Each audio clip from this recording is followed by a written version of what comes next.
자, 오늘 우리가 살펴볼 히브리서는 말 그대로 히브리인들에게 보낸 서신, 즉 편지입니다. 그러기에 히브리서는 당시 유대교에서 기독교로 개종해서 예수를 믿게 됨으로 고난을 받았던 유대인들에게 보낸 메시지를 담고 있어요. 하지만 오늘날 신앙생활을 하는 신자인 저와 여러분들에게 주신 메시지이기도 합니다. 그러니까 우리가 성경을 대할 때 나에게 주신 메시지다, 신자인 나에게 주신 메시지다, 그렇게 확증하는 것이 중요하죠. 먼 나라 이야기가 아니다, 그렇게 우리는 붙들어야 합니다. 따라서 히브리서는 예수를 하나님으로 믿게 된 유대인들, 이 히브리인들을 위해서 쓰여진 편지라고 감히 말할 수 있는 거죠. 그러니까 히브리서를 통해서 하나님께서는 기독교인이 된 유대인들의 신앙을 독려하고 있습니다. 실제로 우리가 잘 알고 있는 유대인들을 한번 떠올려 봅시다. 유대인들은 어떤 자들이었습니까? 유대인들은 어려서부터 철저하게 말씀을 통해서 교육을 받았던 자들이었습니다. 따라서 율법적인 사고에 길이 들여져서 삶을 살아왔죠. 율법에 대해서 너무나 빠삭했습니다. 그런 그들이 어느 날 갑자기 예수를 하나님으로 알고 믿게 된 거예요. 그러기에 그들이 예수를 믿게 되었지만 그들은 과연 변했을까요? 변하지 않았을까요? 한번 여러분들이 답을 해보세요. 그들이 율법적인 사고를 가지고 있던 그들이 예수를 이제 알고 믿게 되었어요? 하나님으로? 아, 구약에 나와 있는 하나님이 바로 예수님이구나, 그걸 알게 되었습니다. 알게 되었다고 쳐도 그들이 과연 변했겠냐는 거예요. 여러분, 변했을까요? 변하지 않았을까요? 그들은 잘 변하지 않았겠죠. 변하지 않습니다. 사람은 잘 변하지 않죠. 변하긴 변하지만 잘 변하지 않습니다.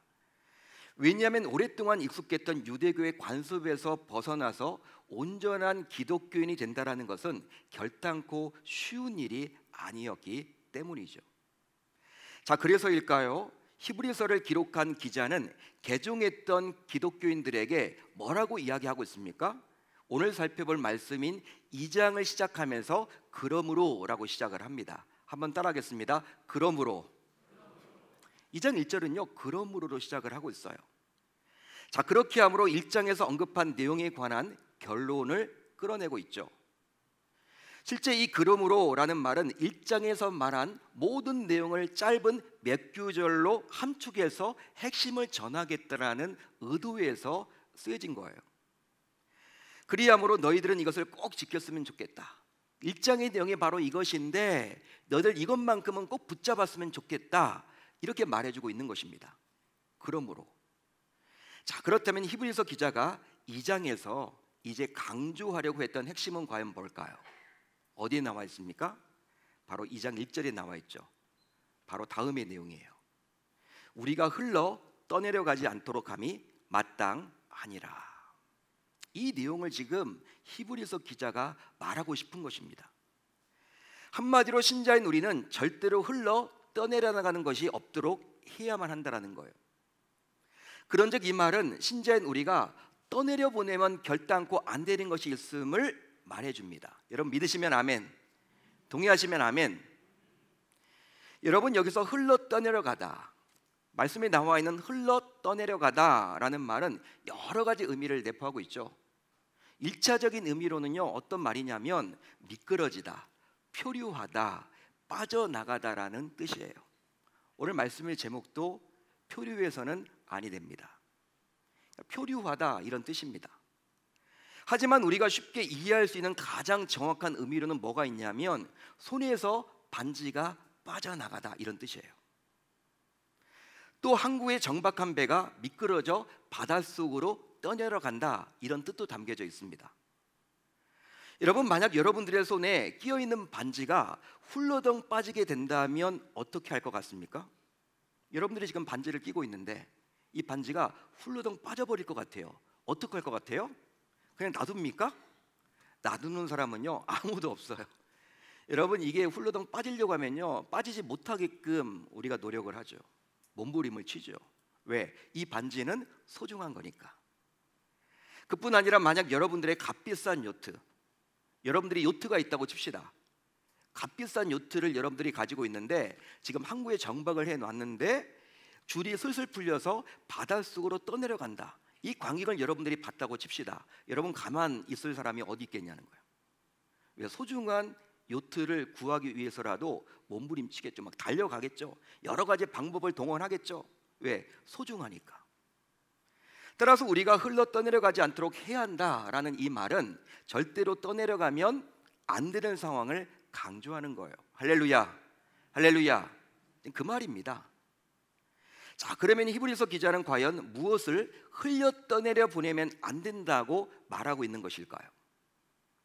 앞에서 잠시 말씀드린 반지와 배, 이런 표현을 담고 있는 것으로 보아서 몹시 중요한 것을 암시하는 것 같은데, 그것은 과연 뭘까요? 혹시 여러분들은 흘려 떠내려 보내면 안 되는 것을 떠내려 보낸 적이 있으신가요? 그때 기분은 과연 어떠셨습니까?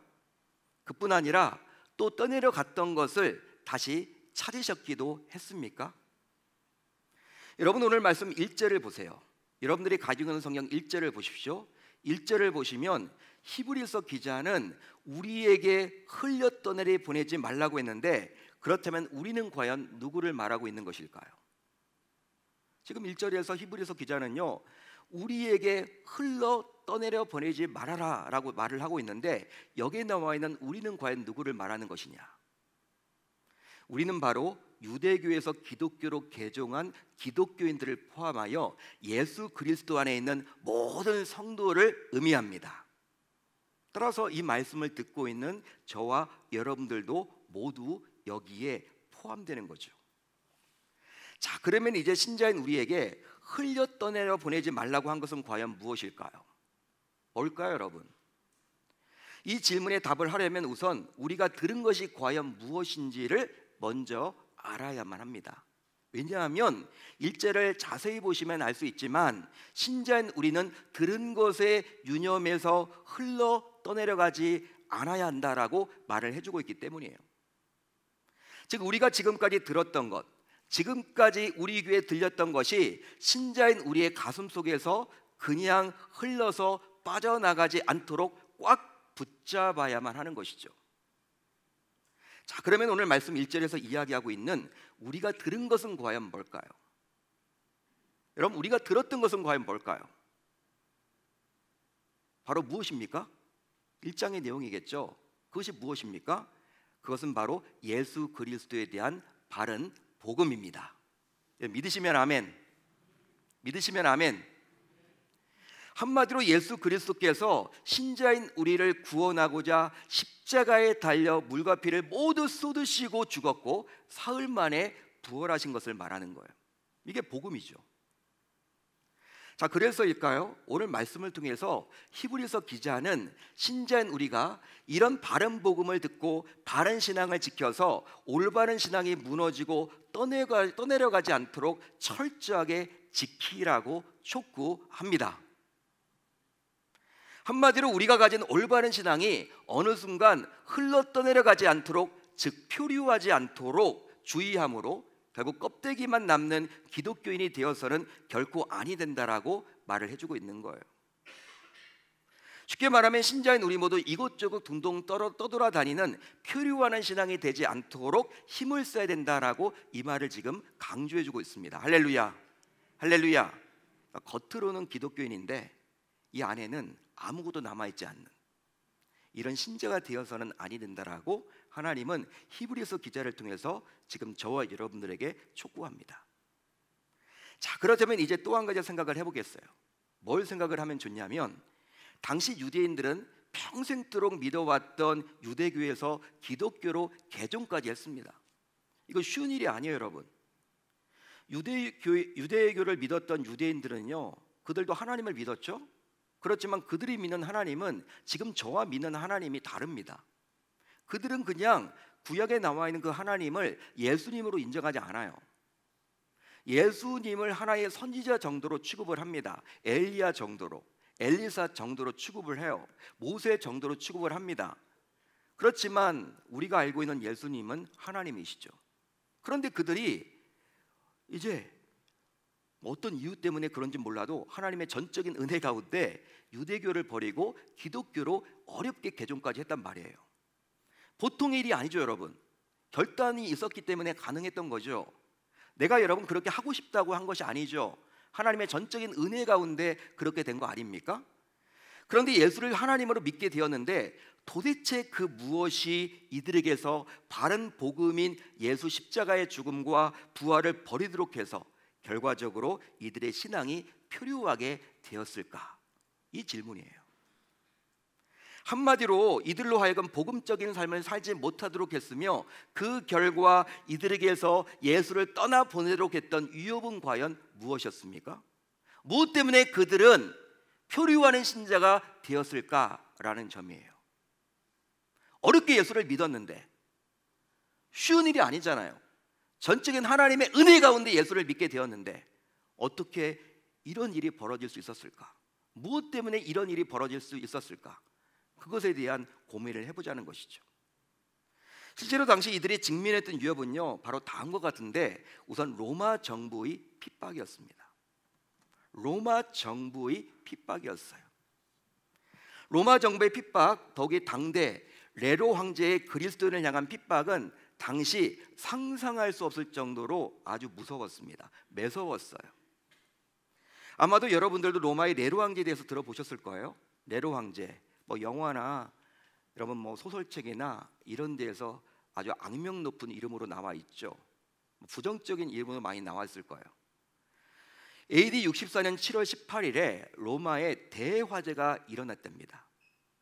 AD 64년 7월 18일에 한 무더운 여름에 7월 18일에 자, 그 결과 6일간 로마의 14개 구역 가운데 10개 구역이 완전히 소실되었어요. 서울로 예를 들면요, 서울이 만약 지금 25개 구 아닙니까? 그런데 14개 구가 있다고 칩시다. 14개 구 가운데 10개 구가 다 타버린 거예요. 여러분 장난이 아니죠. 로마의 대화재입니다. 역사적으로 아주 유명해요. 하루아침에 부모와 형제를 잃어버리고 자식을 잃어버리고 재산을 잃어버린 백성들은요, 이제 통곡하면서 울부짖어요. 그러다가 점차 성난 백성들은 이번 화재가 바로 당대 인기가 없던 네로 황제 때문에 일어나게 되었다며 네로 황제에게 책임의 화살을 돌리기 시작합니다. 실제로 문헌에 따르면 네로는요, 로마시가 활활 타오를 때 그 불을 끄려는 생각을 하지 않은 채 오히려 그 불을 보면서 시를 쓴다라는 이유로 심지어 불을 끄지 못하겠다라는 말이 전해져 와요. 좀 이상하죠, 여러분? 정상적인 왕 같지가 않죠. 결국 네로와 관련된 이런 이야기가 백성들 사이에서 돌게 되자 이제 네로는 아무리 황제였지만 코너에 몰리게 된 거예요. 여러분, 코너에 몰리게 된 겁니다. 원래부터 인기가 없었는데 이제 여러분 지지율이 확 바닥으로 떨어진 거예요.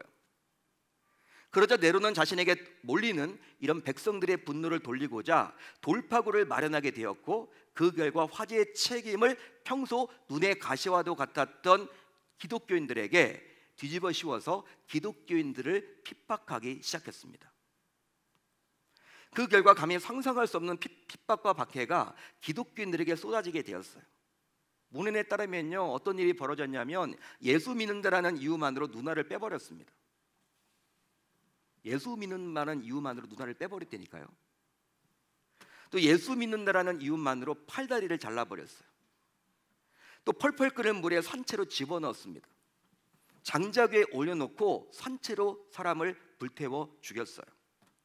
심지어 로마의 원형 경기장 안에 기독교인들을 가득 풀어놓고 굶주린 사자를 비롯한 맹수들을 풀어놓아서 사람들이 보는 들 앞에서 뜯어먹게 했습니다. 예수 믿는다라는 이유만으로. 보통의 핍박이 아니죠, 여러분. 생사의 여러분 갈림길에 처하게 된 거예요. 예수 믿기 때문에. 실제로 기독교인을 향한 당시 핍박이 얼마나 거셌으면 유대교에서 기독교로 개종했던 일부 기독교인들은 나 예수 잘못 믿은 것 같아, 괜히 믿었다, 나 이제 돌아갈래, 이렇게 해서 예수를 부인하고 심지어 배도하는 경우까지 생겼어요. 결국 복음적인 삶을 흘려보내게 되었습니다. 쉽게 말하면 로마 정부의 강한 핍박은 결과적으로 당시 성도들의 신앙을 흔들고 주저앉히게 만들었다라는 거예요. 그뿐만이 아닙니다. 당시 기독교인들은요, 또 다른 위협에 직면하게 되었는데 그것은 바로 무엇이냐면 유대교인들의 핍박이었습니다. 유대교인들의 핍박. 당시 유대교에서 기독교로 개종했기에 기존 유대교인들은요, 개종한 기독교인들을 향해서 반감을 가지고 있었죠. 반감을 가질 수밖에 없겠죠. 그런데 로마 정부로부터 기독교인들이 핍박을 당하자 유대교인들은 그런 그리스도인들을 향해서 너희들이 율법을 여기고 너희들이 절기를 지키지 않고 너희들이 제사를 드리지 않아서 너희들이 하나님의 방법대로 섬기지 않았기 때문에 하나님께서 노예에서 너희들에게 이러한 지금 박해가 있는 거야, 이렇게 회유합니다. 여러분, 그런 이야기를 들었을 때 사람들이 헷갈려하는 거예요. 예수를 믿게 되었지만 진짜 내가 하나님 잘못 믿는 거 아닌가? 왜 이렇게 핍박이 거세지? 여러분, 이런 생각을 가지게 된 거죠. 그러자 일부 기독교인들은 실제로 내가 괜히 기독교로 개종했다며 신앙이 표류하기 시작했고 심지어 다시 이전 유대교로 재개종을 하기도 했다라는 거예요. 결국 이처럼 당시 기독교인을 향한 핍박과 박해는 그들의 신앙을 성장시키기는커녕 오히려 신앙을 지탱할 힘이 부족하게끔 만들어서 결국 표류하게끔 했습니다. 너무나 거세니까, 박해가, 핍박이. 자, 그런데 신앙이 표류하고 신앙이 떠내려가는 사람들에게 나타나는 공통적인 특징이 있어요. 그것이 과연 뭘까요? 여러분 잘 들어보십시오. 신앙이 표류하고 신앙이 떠내려가는 사람들에게 나타나는 공통적인 특징이 있는데 그것은 과연 뭘까요? 그것은 바로 구원의 확신이 흔들린다라는 것입니다. 구원의 확신이 흔들리는 사람.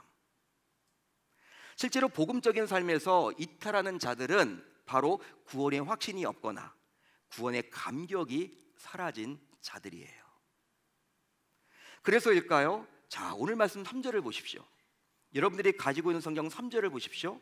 3절을 보시면 히브리서 기자는 당시 핍박을 받던 기독교인들에게 우리에게 임한 구원은 보통의 구원이 아니라 어떤 구원이라고 이야기를 해주고 있습니까? 여러분 3절을 보세요. 어떤 구원이라고 말해주고 있어요? 큰 구원. 큰 구원이라고 말을 해줍니다. 하지만 잘 생각을 해보십시오. 여러분, 구원에 큰 구원, 작은 구원이 있나요? 여러분 어떻게 생각하세요? 그런데 왜 히브리서 기자는 의도성을 가지고 고의적으로 큰 구원이라고 말을 해주고 있는 것일까요? 구원에 큰 구원, 작은 구원이 어디 있다고? 왜 이런 말을 하고 있는 것일까? 실제 신자가 받는 구원은요, 큰 구원이 맞아요. 여러분 왜 맞냐? 이 크다라는 말은 단순히 사이즈가 크다라는 것이 아니라 위대하다, 엄청나다라는 의미이기 때문입니다. 위대한 구원이다, 그런 뜻이에요. 탁월한 구원이다, 엄청난 구원이다, 이런 뜻입니다. 사이즈를 말하는 게 아니라는 거예요. 그렇기 때문에 여러분 잘 생각을 해보십시오. 하나님의 아들인 예수 그리스도께서 죄인인 저와 여러분들을 구속하고자, 구원하고자 하늘 보좌를 버리고 이 땅에 오셔서 각종 고난을 받고 십자가를 지시고 죽기까지 하셨기에 이것은 그 무엇보다도 감히 큰 구원이라고 말할 수 있습니다. 믿으시면 아멘. 하지만 안타깝게도 신자인 우리 가운데 이런 상상할 수 없는 놀라운 큰 구원을 받은 감격과 기쁨이 시들시들해지게 되면 우리는 우리의 신앙이 어딘가 모르게 미끄러져 빠져나가고 결과적으로 세상 속에서 표류할 수밖에 없게 되는 거예요. 너무나 안타까운 일이죠.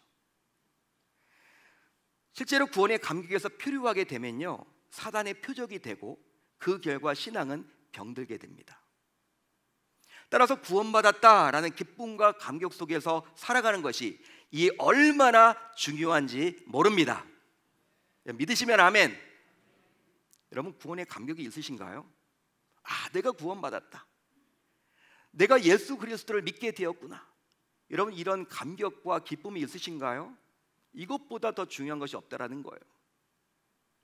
그러기에 이제 신자인 우리는 예수 그리스도 외에는 구원이 없음을 잘 알고 오직 예수 그리스도를 통하여 우리에게 주신 구원의 기쁨과 감격에서 떠내려가면 아니 될 줄로 믿습니다. 그 이유는 바로 우리가 받은 구원은 예수님에게서 사도들에게로 그리고 다시 우리들에게로 전해오면서 아주 오랫동안 검증된 사실이기 때문이에요. 자, 그러면 이제 흘러떠내려가는 신앙에서 벗어나는 방법이 있습니다. 여러분, 그게 뭘까요? 흘러떠내려가는 신앙에서 벗어나는 방법이 있는데 그것은 과연 뭘까요? 그것은 바로 성령께서 우리에게 주시는 살아있는 신앙 체험입니다. 아멘. 살아있는 신앙 체험, 영적 체험. 실제로 위기와 환난과 어려움과 고난을 만났을 때 우리는 신앙을 끝까지 지킬 수 있도록 하는 것은 과연 뭘까요? 여러분, 어려움 당하면요, 예수님을 오히려 찾아야 되는데 예수님을 떠나는 분들도 있거든요.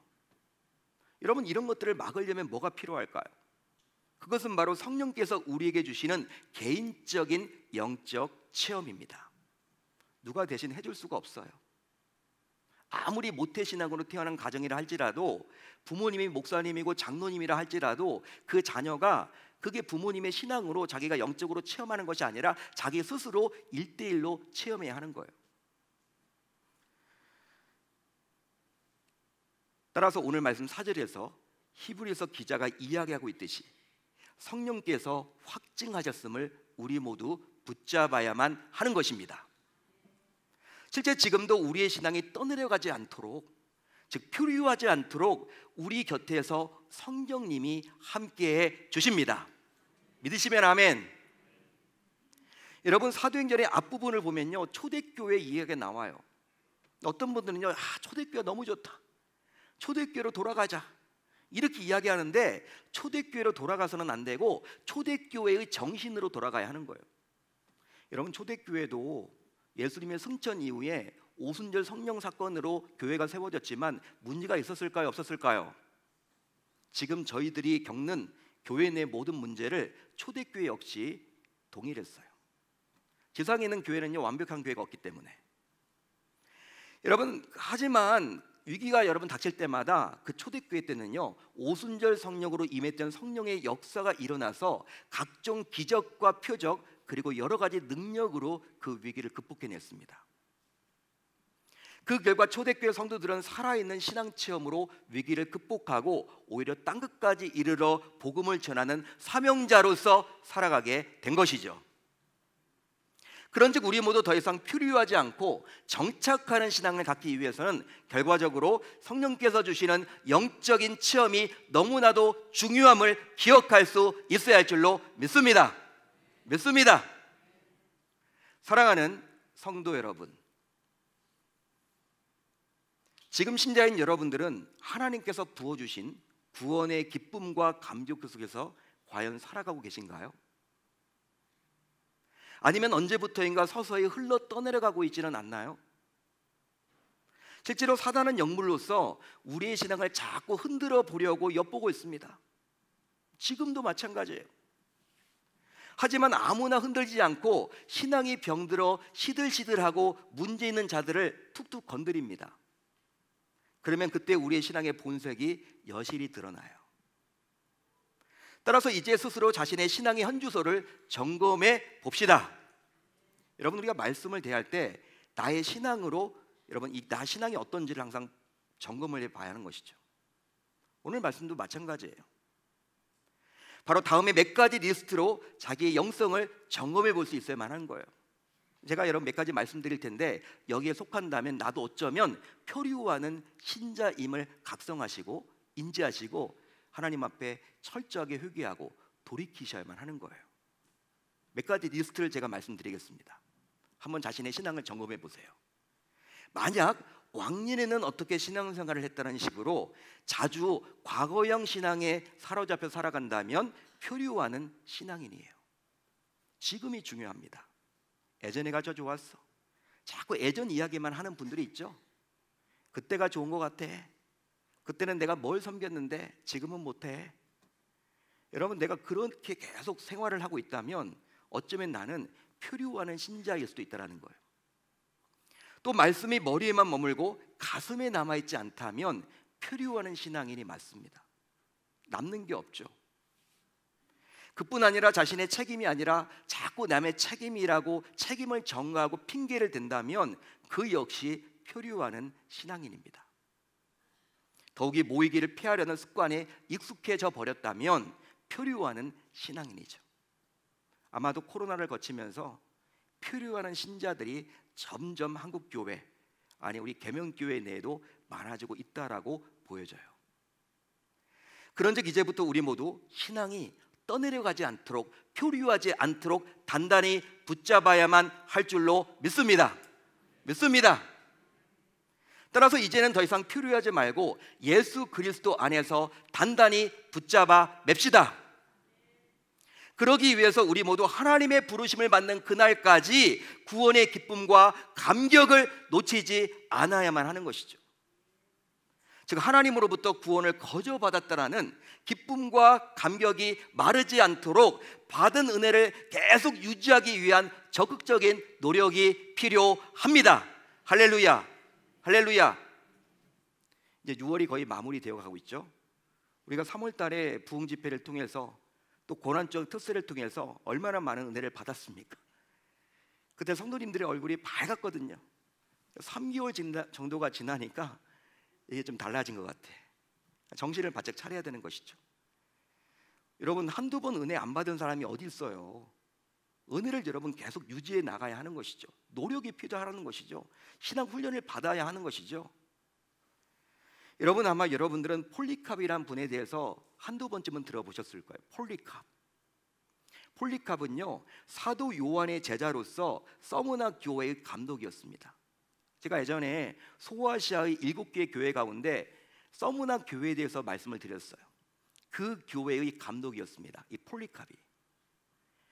하지만 폴리캅은 복음을 전했다라는 이유로 결국 로마에 의해서 화형을 당할 처지에 놓이게 된 거예요. 그런데 평소 로마 관료 가운데, 고위층 관료 가운데 폴리캅의 성품과 인품에 사로잡혔던, 그를 좋아했던 사람이 이제 이 폴리캅에게 아주 달콤한 제안을 줍니다. 어떤 제안을 했냐면, 선생님, 저는 선생님 죽이기 싫습니다. 저는 죽이고 싶지 않습니다. 근데 제가 지금 그 위치에 있습니다.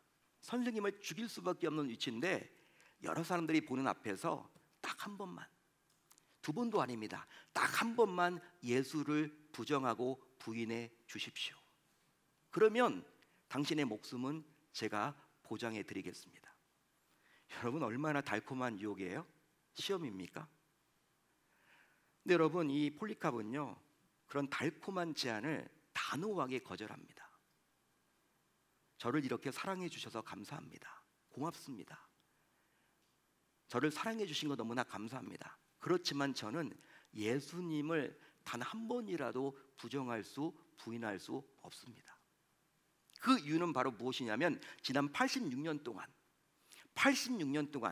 예수 그리스도께서는 나를 배반하고 나를 모른다 하지 않았는데 항상 나와 함께 하셨고, 항상 내 편이셨고, 나를 지켜주시고 나를 보호해 주셨는데 어떻게 내가 배은망덕하게 단 한 번이라도 그분을 부정할 수 있단 말입니까? 저는 그렇게 하지 못합니다. 그렇게 말하면서 이 폴리캅은요, 여러분, 불이 있는 그 화형장에 들어가서 결국 순교했다라는 말이 전해집니다. 여러분, 어떻게 폴리캅은 죽음 앞에서도 결코 두려워하지 않고 단호하게 끝까지 신앙을 지킬 수 있었을까요? 즉, 어떻게 폴리캅은 죽음 앞에서도 신앙이 떠내려가지 않을 수 있었던 것입니까? 이게 여러분 과연 가능한 일일까요? 그것은 바로 그가 86년 동안 구원받았다는 감격 속에서 매일매일 살아왔기 때문입니다. 할렐루야, 할렐루야. 나를 구원해 주신 하나님, 그분을 매일매일 찬양했던 거예요. 그렇기 때문에 그게 가능한 거죠. 마찬가지로 우리가 살아가는 이 세상은요, 여러 가지 방식과 방법으로 여전히 신자인 우리의 신앙이 떠내려가도록 교묘하게 유혹하고 있어요. 시험하고 있습니다. 직장 내에서, 사업을 하면서, 또 가정생활에서, 학교 내에서. 그러기에 우리는 살아가면서 오직 하나님의 택함을 받아 구원받았다라는 그 기쁨과 감격을 잊지 않도록 계속해서 신앙훈련에 매진할 수 있어야 할 줄로 믿습니다. 이것을 위해서 이제 우리 모두 다음과 같이 이번 한 주 한번 해보면 좋겠어요. 뭘 해보느냐? 다음과 같이 결단하고 시행해 보였으면 좋겠습니다. 이거 붙들고 우리가 기도하자고요. 그게 바로 무엇이냐? 그것은 바로 이제부터 여러분들이 기도하실 거 아닙니까? 개인적으로 뭐 교회에 나와서 기도를 하건 가정에서 기도를 하건 삶 속에서 기도를 하건 간에 어떤 기도 제목들을 가지고 기도를 할 때 일부러 부족한 저를 구원해 주셔서 감사를 드린다라는 이 구원받았음에 대한 감사 기도를 올리고 난 다음에 다른 것을 구하기로 결단하고 다짐해 보자고요. 즉 구원해 주심에 감사를 드리는 기도를 먼저 한 이후에 다른 제목을 가지고 기도하면 좋겠습니다. 우리가 떠올려야 하기 때문에 내가 구원받았다는 것을 자꾸 우리는 놓치고 살아갈 때가 많아요. 지극히 당연하게 여길 때가 많아요. 특별히 모태 신자의 가정에서 태어난 자들은요, 내가 예수 믿는다고 생각을 해요. 70억 80억 인구 가운데 하나님이 나를 불러주신 것인데 그런 생각을 하지 못합니다. 그렇기 때문에 이번 한 주 우리가 그것을 놓치지 않기 위해서 기도 제목들을 가지고 기도하기 전에, 뭘 달라고 기도하기 전에, 아, 하나님께서 나를 구원해 주셨군요, 저같이 보잘것없는 자를 어떻게 구원하실 수가 있습니까? 라고 감사 기도를 올리고 난 다음에 그 기도를 하자는 거예요. 그렇게 함으로 말미암아 우리가 항상 구원받았음을 인지하고 살아가자는 것이죠. 할렐루야, 할렐루야. 여러분, 내 신앙이 흘러 떠내려가면 나만 문제가 생기는 것이 아니에요. 바로 나와 관계된 모두가 위험에 처하게 됩니다. 즉 부모라면 표류하는 부모인 나의 신앙을 보고 자녀들이 무엇을 보고 자라겠습니까? 부모님이 신앙이 흔들리는데 흔들리는 그 부모의 신앙을 보고 그 자녀들이 여러분 복을 받도록 우리가 뭘 여러분 축복을 할 수 있겠냐는 거예요. 자녀들이 뭘 보겠습니까? 나 문제가 아닙니다, 여러분. 나 혼자의 문화의 문제가 아니라는 거예요. 또 직분자라면 표류하는 직분자의 나의 신앙을 보고 교우들이 과연 뭘 보고 배우겠냐는 것이죠. 저에게도 주신 메시지, 담임 목사인데 내 신앙이 흔들려 버린다면 우리 성도님들이 나를 보고 뭘 배우겠냐는 거, 저에게 주신 메시지입니다. 아마 여러분들에게도 동일하게 주신 메시지라고 저는 확신을 해요. 그뿐 아니라 불신 배우자를 두었다면 표류하는 나의 신앙을 보고 불신 배우자는 과연 어떻게 반응할까요? 따라서 지금 즉시 내 신앙이 살아야 내 주변이 산다는 사실을 기억하면서 이제부터라도 나의 신앙이 떠내려가지 않도록, 표류하지 않도록 수시로 나의 신앙을 점검할 수 있어야 할 줄 우리 주님의 이름으로 축원합니다.